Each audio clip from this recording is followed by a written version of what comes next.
custody disputes, everybody has to keep in mind that there's two different kinds of custody.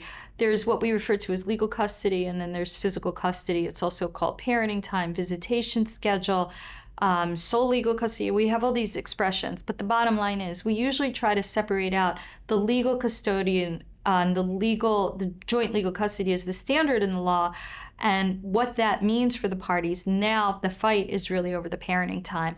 So what I like to do when I'm mediating is I like to start with legal custody, because when people hear that, I think they understand both parents are important, and we also need the parties to focus on the needs of the children. Sometimes people look at their kids like, this is my kid, and I'm going to only let you have this kid on certain times. And that's not the way the law looks at the kids. When you focus the attention on the child and say it's really the right of the child to be parented by both parents, and both parents might have different parenting styles, then it kind of switches the focus a little bit so people really understand we need to get the most out of the parenting as we can from the child, because the truth of the matter is the kid really does benefit.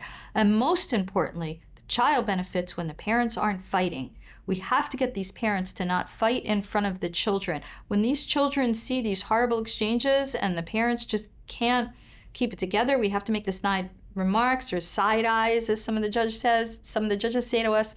It's horrific for a child to see that. It's horrific for a child to be on stage doing a performance and look out in an audience and see on the left side is mom and on the right side is dad, and they just can't even sit next to each other. How is that child supposed to feel?